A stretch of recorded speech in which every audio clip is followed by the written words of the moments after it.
why has Tyson Fury put so many roadblocks, so many delays, moved the goalpost so many times with regards to signing for this Alexander Usyk fight? What's it all about? Is he injured and he's playing for time so he can recover? Does he just not want to risk losing the status he has as the number one heavyweight in the eyes of many people? Is he trying to wind Alexander Usyk up? Is it just about building hype for the fight because controversy sells? Maybe it's a combination of all of these things. But one thing that's been pointed out by Alex Krasuk, Usyk's promoter, is that Fury's trainer, Sugar Hill Stewart, is not in the UK. He's not in training camp with Fury right now. Now, for the biggest fight in Tyson Fury's career, which is what this would be if it happens, wouldn't you want your trainer there right from the get-go? Because he's apparently out in the States at the moment. Well, he's obviously an American himself, Sugar Hill Stewart, but he's training Lawrence Okolie. Would he be out there training Lawrence Okolie for his fight instead of prioritizing Tyson Fury for the undisputed? If this fight does happen, if this fight does get signed between Usyk and Fury, how likely is it that it's going to take place at the end of April, which is the date they're apparently working towards now? How many of you think it's more likely if it gets signed that it's maybe a summer date, June, July? Again, given the fact that Fury's trainer isn't even in country. Now, I'm sure some people are going to point to some other Tyson Fury fights where Sugar Hill Stewart wasn't there up until maybe the last 3 weeks of camp or whatever. Okay, cool. But those fights are not the Alexander Usyk fight. Other people might say, well, Fury's got enough expertise in camp. He doesn't necessarily need Sugar Hill Stewart there for the whole camp because Andy Lee's there and a bunch of other guys are there and they know what they're doing. I guess we'll find out in due course. But personally, I've got absolutely no doubt that Tyson Fury has been delaying this fight deliberately for some reason. This negotiation process has been going on for over 6 months. Yes, 6 months now. It started, and Krasuk confirmed this, that he's been in talks with Team Fury since last summer, meaning after the AJ rematch, late August. That's when they started talking. I've shown this from many articles just in the past few weeks. They started talking in late August. We're now in mid-March. That's over 6 months. And the only reason the fight hasn't happened to date is because Tyson Fury keeps moving the goalposts. He's not happy with this, he's not happy with that, he's not happy with the other. And this keeps pushing the date back and back and back and back. Why? What's going on? And I do have to remind you guys of early last year, early 2022. The fight could have happened then. AJ was looking to fight Usyk in an immediate rematch, but there was talks between Usyk and Tyson Fury for an undisputed match with AJ taking step-aside money, and they had talks for several weeks.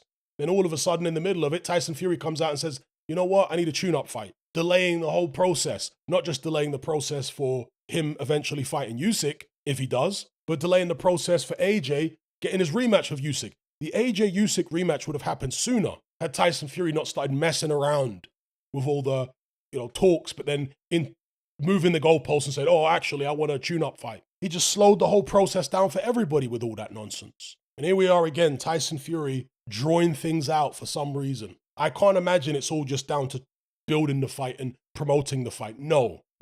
I think it's potentially, as I say, a combination of things. Maybe Fury's got injuries, as Alan Babich claimed when he trained with Tyson Fury, that the guy's riddled with injuries. Now his body's breaking down. Maybe it's a combination of him having injuries. Maybe it's also influence potentially from his promoters, Bob Arum and Frank Warren. It would suit Frank Warren to have Usyk face Dubois and Joyce first before getting to Fury. That would suit Warren because Dubois and Joyce, if they don't beat Usyk, they can at least soften him up a bit, put some damage on him before he eventually fights Fury. So that would be ideal for Frank Warren. That's a win-win for him. If one of them does manage to beat Usyk, he gets to do the undisputed fight in-house, more money for Queensberry. So is there that influence coming into it? I don't know. The world of boxing, the world of business in general, right? High-level business, but in the boxing game, it's well known that it is skullduggerous. I mean, there's real cloak and dagger, Machiavellian stuff that goes on in the world of boxing. I mean, by they, I mean Frank Warren and Bob Arum, they wrapped Eddie Hearn up like a ball of wool. They played him like a fiddle in late 2020 through to mid-2021 when there was those negotiations for the AJ Fury fight. Bob Arum is a lawyer. This guy worked for the Department of Justice under John F. Kennedy. He had his own law firm. This guy has seen more contracts than most other people in boxing. Not just boxing contracts, but contracts from all kinds of different areas, right? Thousands of contracts. Bob Arum is literally a legal expert. in the truest sense. He's a legal expert.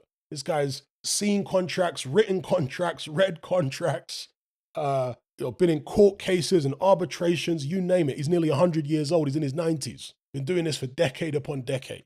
So when he found out about the Wilder arbitration, right, when he came out and said at the back end of 2020 that the contract had expired with regards to Wilder getting the trilogy fight with Fury, and then Shelley Finkel came out and contested it and whatever, Bob Arum kept assuring everybody, nope, arbitration not a problem. Let's go ahead and do the undisputed with Joshua. So Eddie Hearn, he had to take him at his word because he's not privy to the contract. He can't get Wilder's contract and show it to his own lawyers. No, he has to take Bob Arum's word for it. And remember, at the time, there's lots of restrictions in the world going on with regards to crowds and travel and all this kind of thing. So Eddie Hearn's looking abroad to try and find a location, site fees, talking to different people. It's difficult, particularly at that time. And during all this, Bob Arum and Frank Warren don't lift a finger. They let Eddie Hearn do everything. Why do you think they let him do everything? Because they were playing him. Because they knew, Bob Arum, being a lawyer, he knew from early on that there was a very good chance, contrary to what he was telling Eddie Hearn and telling the public, he knew there was a very good chance that Wilder was going to win that arbitration. So they felt as though, you know what, this is my interpretation of what they were doing. They felt as though, you know what, let's let Eddie Hearn run around like a headless chicken. Because there isn't really a market for this Deontay Wilder, Tyson Fury trilogy fight right now, particularly with all the restrictions going on and restrictions on crowds and all this kind of thing. It's going to be difficult for us to really generate any money from the third Wilder fight right now. So since we're on the shelf and our guy's going to be on the shelf for a little bit, Tyson Fury, let's put Eddie Hearn's guy on the shelf as well by stringing them along and making them think that we can do this undisputed fight when we actually can't because we have to do this Wilder fight next. Let's string them along. Let's string the world along because we don't care about the boxing fans. We're out for ourselves. I think that's what they did. That's my opinion. That's how Machiavellian it is. And in this situation here with Alexander Usyk, I wouldn't be surprised if it's a similar thing. I'm not saying that it is, and I certainly hope that it isn't, but I wouldn't at all be surprised because that's the kind of individuals you're dealing with. They are seasoned, they're crafty, they're Machiavellian. Frank Warren and Bob Arum and Fury as well. I mean, he's the perfect fighter for these two promoters because he is like a prodigy. He's naturally inclined to be devious and deceptive and manipulative and all that kind of thing. I mean, they must absolutely love Tyson Fury because of the fact that he has this kind of personality where he's very devious and everything. So, yeah, let's hope that regardless of the reason for Tyson Fury longing this process out to a ridiculous extent, let's hope that the contract being 70-30, the pressure from the public, and whatever else, whatever other factors contribute to Fury saying, you know what, let's just do the fight. No more messing around. Let me sign the contract. Let's get it on back into April. So some food for thought. Let me know what you guys think in the comment section below about the reasons for Tyson Fury longing out this process. I know we've heard from Frank Warren claiming that, oh yeah, but the Saudis wanted to build their stadium and blah. Yeah, I don't buy it, Frank Warren. That's the excuse he's coming out with for the fight not happening in Saudi. I don't buy it because Usyk and his team agreed with the Saudis. They agreed their deal. So how are they agreeing their deal and Fury's not agreeing his deal because of the stadium or whatever? What a load of rubbish. Because the original date for this fight to take place was by March 4th. And Usyk agreed prior to that. So what are you talking about? And you've pushed the fight date back multiple times. So why would it have been a problem to push it back to accommodate the Saudis building another stadium? I think Frank Warren's just talking rubbish.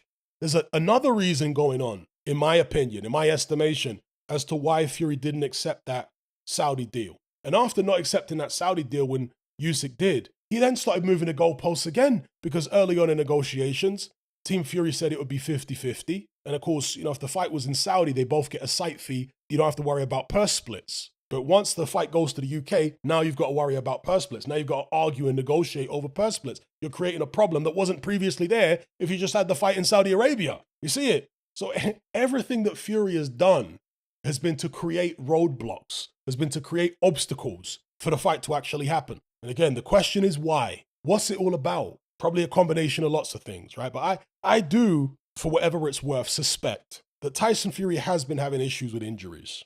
I say that based upon what he came out with after the Chisora fight with regards to his elbow and needing surgery and time to recover, and also what Alan Babbage said.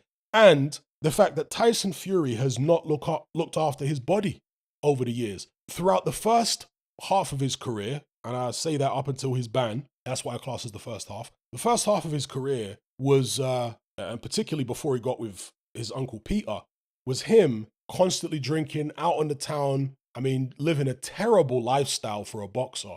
And that's the times when he was going life and death with the likes of McDermott and all that kind of thing. Fury wasn't taking his training seriously at all. Once he got with Peter, there was a period there where he was taking it seriously, but he could still come off the rails. I mean, when the David Haye fight fell through, he piled on loads of weight because he was in tremendous shape for that Haye fight that fell through. Best shape I've ever seen him in. After the Haye fight fell through, he came back against some journeyman and he looked like a tub of lard, right? Which just shows you how badly he fell off the horse and started binging and drinking and doing all kind of stuff when he came back. Got himself in good shape again, obviously, for some other fights, and then eventually when he fought Klitschko. And then, of course, during that hiatus, he goes way off the rails, balloons up huge in weight, comes back, and all of this takes a toll on your body. When I was in my absolute prime, when I was 25 years of age, 24, 25 years of age, I was, like 16 stone 2, like 226 pounds, rock solid, ripped, abs, everything, right? When I was that age, in the prime of my life, long distance running used to give me terrible shin splints. And I was only 226 pounds heavyweight. And I'll get terrible shin splints doing long distance runs. Tyson Fury, when he made his comeback, started making his comeback, losing the weight 2017, 2018 times, he was like, and obviously Fury's a lot taller than me, but still, he was close to 400 pounds in weight. And he was running up some mountain in Tenerife or wherever it was. And I'm thinking, I was getting shin splints when I was rock solid, fit as a fiddle, 226 pounds. And that was murder on my, shins and knees and stuff like that. And here's this guy, nearly 400 pounds, running up mountains. I mean, that must be destroying his knees, destroying his ankles and feet and legs. Tyson Fury doesn't have a build like, let's say, Joe Joyce, who's this big, burly rugby player type guy. No, Fury's actually, if you look at his bone structure, he's quite a slender guy, his bone structure, right? He doesn't have the kind of ruggedness that a Joe Joyce has. I don't think his joints and his bones are able to take the kind of punishment that someone like Joyce's joints and bones would be able to take. So the point I'm making is, what kind of damage has been done to Fury's body just losing all that weight? Do you know what I mean? And then on top of that, Fury spars hard. He's been in all them gyms in America. He brings all these young guys in and they're wailing away. They're all trying to make a name for themselves. And yeah, we know Fury can hide his head and he can duck and dive, but he's still getting hit in the body. He's still getting hit in the arms and in the shoulders. That puts miles on the clock. That damages you, And obviously the hard sparring against all these good young up-and-coming fighters benefits him. Of course, keeps him sharp, keeps him in the game mentally, and so on. But it puts miles on the clock too. And so is all of that stuff catching up with Tyson Fury now? And he looked tremendous against Dillian Whyte. I thought he looked great. But this is a Dillian Whyte who has got slow feet. This was a Dillian Whyte who wasn't able to drag Tyson Fury into vicious exchanges and therefore test that body of Fury's to see whether there's wear and tear. Fury was just able to keep him on the end of a jab, and Whyte wasn't able to land anything or get Fury engaged in any kind of exchanges at all. It was a very clean performance, very clinical performance by Fury, just keeping the guy totally away from him. In order to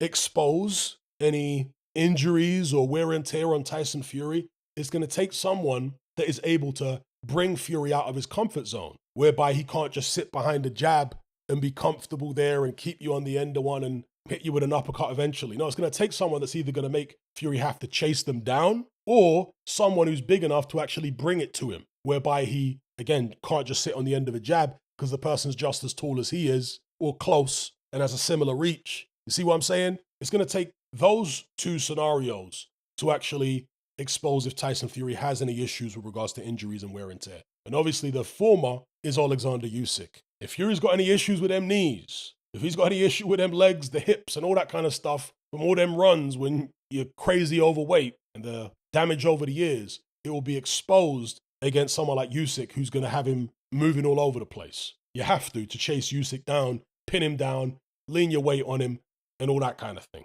So food for thought. Bottom line is, I hope the fight happens. Next, I don't want to see Usyk have to fight Joyce and Dubois first before he No. I know Frank Warren would love that. I would not love that. I want to see Usyk fight Fury first, and then the winner can go and fight those guys if they want. So that's my take on it. Let me know what you guys think in the comment section below. Are you sick and tired of the mainstream mindset? Does the dogmatic conformity and pathological ignorance have you tearing your hair out in frustration? Then don't be alone. Come and join our brotherhood on Patreon. We stand as a beacon of reason against an army of insanity.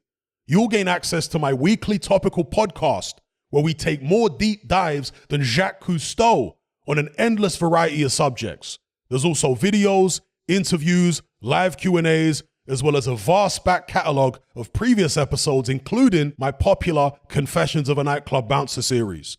You can listen via the Patreon app or download in high-quality MP3. Connect with myself and hundreds of other members in our Element chat group. There's no contract, no commitment, you can cancel at any time, and it's cheaper than a Mickey D's McMuffin. Just head to my Patreon page via the link below this video and select the tier called the Brotherhood of Reason. I'll see you over there.